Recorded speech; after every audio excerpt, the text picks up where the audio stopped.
Good morning students.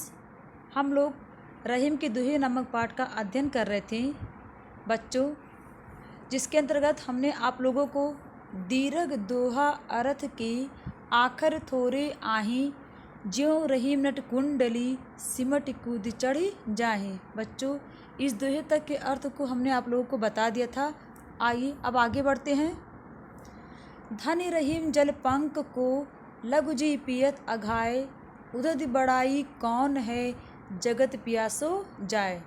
धन्य मतलब होता है बच्चों धन्य है, पंख मतलब होता है कीचड़, लघु जीव मतलब होता है छोटे जीव, पियत मतलब होता है पीकर, अघाय मतलब होता है संतुष्ट होना अर्थात तृप्त होना, उदधि मतलब होता है समुद्र, बड़ाई मतलब होता है प्रशंसा, जगत मतलब होता है संसार, पियासो जाए अर्थात प्यासा जाए।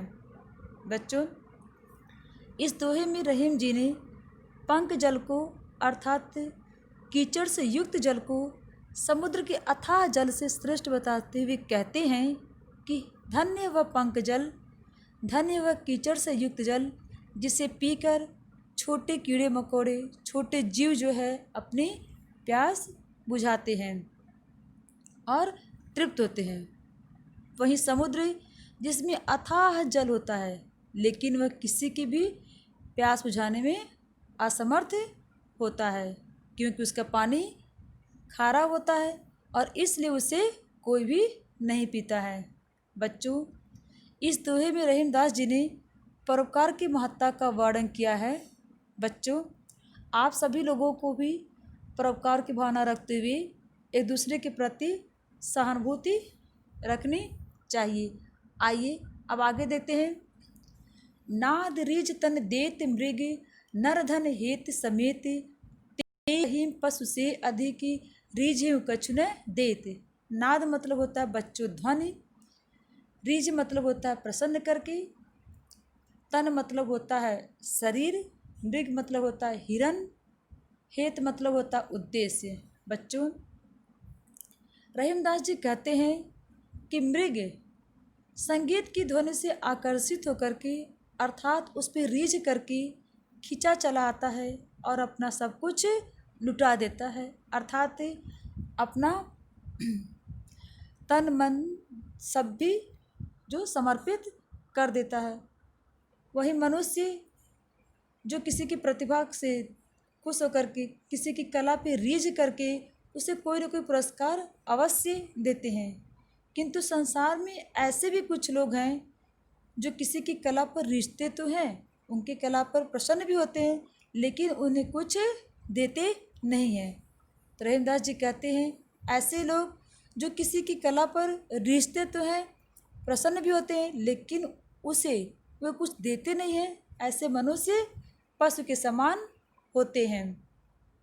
बच्चों, इसलिए कहा जाता है कि यदि आप किसी की कला पर रीझे, किसी की कला पे अगर आप प्रसन्न होते हैं, तो अगर आप उसे कुछ दे नहीं पाते हैं तो कोई बात नहीं, कम से कम दो बोल प्रशंसा के तो आप बोल ही सकते हैं। अतः बच्चों, आप सभी लोगों को भी ऐसा ही करना चाहिए। अगर मान लीजिए आप किसी की कला पे किसी बात पे आप लोग अच्छा लगे तो उसकी प्रशंसा आप लोगों को ज़रूर करनी चाहिए।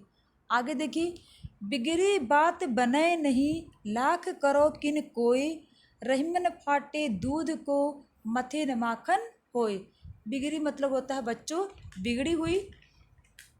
यहाँ पे रहीमदास जी कहते हैं कि जब कोई बात बिगड़ जाती है अर्थात जब कोई बात जो है बिगड़ जाती है यानी कोई, तो लाख प्रयत्न कर लीजिए, लाख उपाय कर लीजिए, वो ठीक नहीं हो सकती। ठीक उसी प्रकार जिस प्रकार फटे दूध को कितना भी मथ ली जाए, कितना भी प्रयास कर ली जाए, उससे माखन नहीं निकाला जा सकता है। और इसलिए बच्चों, बिगड़ी बात तो अगर बिगड़ जाती है तो उससे बनाना बहुत ही मुश्किल होता है।